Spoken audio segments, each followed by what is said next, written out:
श्री स्वामी समर्थ. स्वागत आहे तुमचं माझ्या युट्यूब चॅनल मध्ये. आजचा दिवस तुम्हाला खूप छान सुख समाधानाचा आणि आनंदाचा जाऊ देत ही स्वामींच्या चरणी प्रार्थना करते आणि आज या नवीन व्हिडिओला सुरुवात करते. तर बघा मित्रमैत्रिणींनो, उद्या 18 डिसेंबर वार गुरुवार आणि या दिवशी आलेले आहे मार्गशीर्ष अमावस्या. मार्गशीर्ष महिना म्हणजे महालक्ष्मी आई भगवतीचा कृपेचा महिना. यंदा 18 डिसेंबर रोजी एक अतिशय अत्यंत दुर्मिळ असा योग जुळून आलेला आहे आणि मार्गशीर्ष महिन्याचा शेवटचा आणि महत्वाचा गुरुवार आणि अमावस्या तिथी. यामुळे लोकांच्या मनामध्ये प्रश्न आहे की या दिवशी पूजा करावी की नाही, उद्यापन करावं का नाही. आजच्या व्हिडिओमध्ये आपण धर्मशास्त्रानुसार अचूक माहिती जाणून घेणार आहोत. त्याचबरोबर या दिवशी एक अतिशय अत्यंत प्रभावशाली असा उपाय देखील आपल्याला करायचा आहे. तर त्याविषयीचीच माहिती आजच्या व्हिडिओमध्ये मी तुमच्या बरोबर शेअर करणार आहे. त्याचप्रमाणे अखंड लक्ष्मी माता तुमच्या घरामध्ये कायम राहावी यासाठी 3 विशेष पदार्थ आणि उपाय देखील आपण आजच्या व्हिडिओमध्ये बघणार आहोत. त्याचबरोबर आता या व्हिडिओमध्ये तुम्हाला असाच एक अतिशय अत्यंत आणि प्रभावशाली म्हणजे दही भाताचा जो उपाय आहे तर तो देखील सांगणार आहे. आता हा उपाय कशा पद्धतीने करायचा आहे, कोणत्या वेळेमध्ये करायचा आहे याविषयीची संपूर्ण माहिती आजच्या या नवीन व्हिडिओमध्ये मी तुमच्या बरोबर शेअर करणार आहे. त्यामुळे तुम्ही हा व्हिडिओ स्किप न करता शेवटपर्यंत नक्की बघा. चॅनलवरती तुम्ही जर हा व्हिडिओ पहिल्यांदा बघत असाल तर चॅनलला आवर्जून सबस्क्राईब करा आणि असेच नवनवीन माहितीपूर्ण व्हिडिओ बघण्यासाठी समोरील बेल आयकॉनलाही प्रेस करा. त्यामुळे काय होईल, जेव्हा कधी मी नवीन व्हिडिओ अपलोड करेल तर सर्वात अगोदर त्याचं नोटिफिकेशन तुम्हाला मिळेल आणि तुम्ही एकही व्हिडिओ मिस करणार नाही. तर बघा मित्रमैत्रिणींनो, मार्गशीर्ष महिन्याला माता लक्ष्मीची पूजा किंवा उद्यापन करावं की नाही बघा. या दिवशी तुम्ही निश्चितपणे महालक्ष्मीची पूजा आणि उद्यापन करू शकता. मार्गशीर्ष गुरुवार व्रत नेहमी सूर्योदयापासून सुरू होतं. पूजेची विधी, कथा आणि आरती साधारणपणे सकाळी केली जाते. काही भागांमध्ये संध्याकाळी पूजेची मांडणी जी आहे तर ती केली जाते. पोथी वाचन केलं जातं तर केलं जातं. अमावस्या तिथी काही वेळा सूर्योदयानंतर सुरू होते किंवा खूप उशिरा सुरू होते. म्हणजे सूर्योदयाच्या वेळी गुरुवारची तिथी प्रभावी असते. तुम्ही नेहमीप्रमाणे पूजेची मांडणी करावी, व्रत कथा वाचावी, आरती करावी. जर हा शेवटचा गुरुवार असेल तर उद्यापन देखील याच दिवशी करावं. यामुळे व्रताच्या फळांवरती कोणतेही नकारात्मक परिणाम जे आहे तर ते होत नाही. कारण तुम्हाला माहित असेल की आपण लक्ष्मीपूजन सारखा इतका मोठा दिवस जो आहे तर तो अमावस्येच्या दिवशी साजरा करत असतो. अमावस्या ही वाईट नसते बघा, फक्त या दिवशी नकारात्मक शक्ती ज्या आहेत ना तर त्या खूप जास्त प्रमाणामध्ये सक्रिय झालेल्या असतात. त्यामुळे जितकी सेवा आपल्याला आपल्या घरामध्ये करता येईल तितकी सेवा जास्तीत जास्त करण्याचा प्रयत्न करायचा असतो. गुरुवार मार्गशीर्ष आणि अमावस्या हे दोन्ही योग एकत्र आल्याने हा दिवस अत्यंत प्रभावी ठरतो. अमावस्येला पहाटे उठून तीर्थक्षेत्राच्या पाण्याने किंवा गंगाजल मिसळून पाण्याने आपल्याला स्वच्छ स्नान करायचं आहे. नेहमीप्रमाणे माता लक्ष्मीची पूजा सेवा करायची आहे. व्रत कथा वाचायची आहे. अमावस्या तिथी पितरांना समर्पित असते. त्यामुळे दुपारच्या वेळेत पितरांना तर्पण पाणी अर्पण करणे आणि ब्राह्मणांना दान द्यावं. यामुळे आपले पितरांचे आशीर्वाद जे आहेत तर ते आपल्याला मिळत असतात आणि घरामध्ये सुख शांती येते. या दिवशी गरजू व्यक्तींना किंवा मंदिरामध्ये धान्य, वस्त्र, दक्षिणा किंवा महालक्ष्मी व्रताचं एक पुस्तक आणि एक फळ दान केलं जातं. हे अतिशय अत्यंत शुभ मानलं जातं. त्याचप्रमाणे माता तुळशीला दिवा लावावा. उद्यापन करत असाल तर सुवासिनींना हळदी कुंकू लावून त्यांना महालक्ष्मी व्रताची एक पुस्तक आणि फळ जे आहे तर ते भेट म्हणून द्यावं.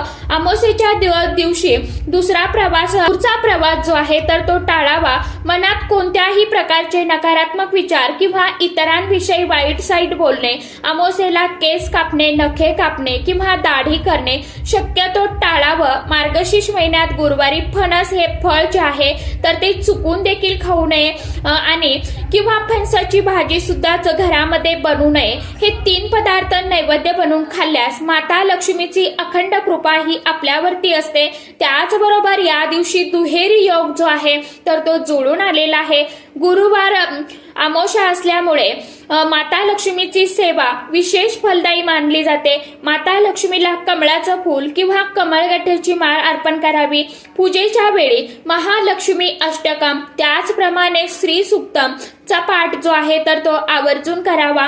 यामुळे माता लक्ष्मी घरामध्ये स्थिर राहते। अमावस्येच्या दिवशी पिंपळाच्या झाडामध्ये पितर आणि देवी देवता वास करतात। संध्याकाळी पिंपळाच्या झाडाजवळ छानसा तुपाचा किंवा तिळाच्या तेलाचा दिवा लावावा आणि ओम नमो भगवते वासुदेवाय नमः या मंत्राचा जप केल्याने माता लक्ष्मी आणि भगवान श्री हरी विष्णुदेव दोघांची कृपा आपल्यावरती राहत असते। आणि घरी शालिग्राम असल्यास त्यांची तुळशीसह पूजा करा। भगवान श्री हरी विष्णुदेव जिथे असते तिथे माता लक्ष्मी ज्या आहेत तर त्या स्वतःहून जातात। त्यामुळेच 18 डिसेंबर हा मार्गशीर्ष गुरुवार आणि अमावस्येचे योग खूप महत्वाचे आहे। मनात कोणत्याही शंका कुशंका किंतु परंतु न ठेवता भक्तिभावाने माता लक्ष्मीची पूजा करा, पितरांना तर्पण करा, सांगितलेल्या पद्धतीने आई भगवतीची सेवा करा। त्याचबरोबर या दिवशी काही प्रभावशाली उपाय आणि सेवा देखील करायची आहे। त्यामध्ये ज्या वेळेस आपण आपल्या घराची फरशी पुसणार आहोत ना तर त्या पाण्यामध्ये आपल्याला थोडीशी हळद, खडे मीठ, गोमूत्र टाकून फरशी आपल्याला व्यवस्थित पुसून घ्यायची आहे। यामुळे ज्या काही घरामध्ये वाईट शक्ती असतात ना तर त्या आपल्या घरामध्ये प्रवेश करत नाही। त्याचबरोबर या दिवशी काहीतरी दान म्हणून आवर्जून करा। मग तुम्ही अन्नदान, वस्त्रदान, गोदान जे आहे तर तुम्हाला यथाशक्ती तुमच्या सामर्थ्याने दान करता येईल तितकं दान करण्याचा प्रयत्न जो आहे तर तो करायचा आहे। आपल्याच घरामध्ये अंघोळीच्या पाण्यामध्ये थोडेसे काळे तीळ आणि गंगाजल मिसळून तुम्हाला स्नान करायचं आहे। मार्गशीर्ष महिना हा भगवान श्रीकृष्णाला आणि भगवान श्री हरी विष्णुदेवांना समर्पित असतो। त्यामुळे या दिवशी घरामध्ये व्यंकटेश स्तोत्र, लक्ष्मी गायत्री मंत्र, विष्णू गायत्री मंत्र, त्याचबरोबर गजेंद्र मोक्ष स्तोत्र या सर्व स्तोत्रांचं पठण आवर्जून करावं। आपल्या उंबरठ्यावरती माता लक्ष्मीची पाऊल जे आहेत तर त्यांची रांगोळी काढावी। आपल्या मुख्य दरवाजाला आंब्याच्या पानांचं तोरण लावावं आणि महालक्ष्मीचं एक व्यवस्थितपणे स्वागत करावं। संध्याकाळी पूजा करून व्यवस्थितपणे उद्यापन करा। ज्यांना संध्याकाळी टाइम नसेल त्यांनी सकाळी उद्यापन केलं तरी देखील चालेल। अशा पद्धतीने ह्या छोट्या मोठ्या गोष्टी ज्या आहेत तर त्या आपल्याला अमावस्येच्या दिवशी करायच्या असतात। या गोष्टी ज्या वेळेस आपण अमावस्येला करतो ना त्यावेळी त्याचे फायदे, लाभ जे आहेत तर ते आपल्याला नक्कीच मिळत असतात। आता त्यानंतर हा जो प्रभावी उपाय आहे तर तो आपल्याला करायचा आहे। बघा, आपण जीवनामध्ये खूप कष्ट, मेहनत करत असतो, परंतु तरी त्या कष्टाचं, मेहनतीचं जे काय फळ आहे तर ते आपल्याला मिळत नाही। घरामध्ये पैसा येतोय परंतु घरामध्ये आलेला पैसा जो आहे तर तो टिकत नाही। सतत घरामध्ये अडचणी, अडथळे, भांडणे, वादविवाद होत असतात। ज्यामुळे ज्या वेळेस अमावस्या तिथी, पौर्णिमा तिथी आपल्या जवळ येतात त्यावेळी आपल्या घरामध्ये खूप मोठ्या प्रमाणामध्ये हे दोष जे आहे तर ते आपल्याला जाणवायला लागतात। आणि त्यामुळेच या सर्व गोष्टीपासून आपल्याला जर दूर व्हायचं असेल त्यासाठी या छोटे मोठे सेवा किंवा उपाय जे आहेत तर ते करायचे असतात। मनामध्ये कुठेही परंतु येऊन देत जाऊ नका। आणि हे सेवा उपाय जर आपण केले तर नक्कीच आपल्याला त्याचा लाभ जो आहे तर तो होत असतो।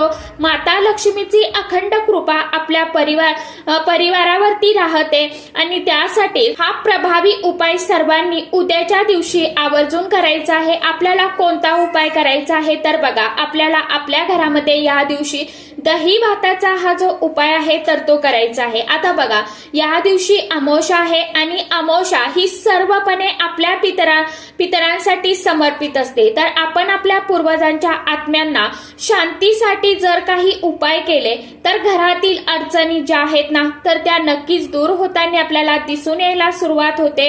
आता आपल्याला हा दही भाताचा उपाय कशा पद्धतीने करायचा आहे बघा। यासाठी सर्वात प्रथम तुम्हाला काय करायचं तर थोडेसे तांदूळ घ्यायचे आहे, त्यापासून तुम्हाला भात शिजवून घ्यायचा आहे।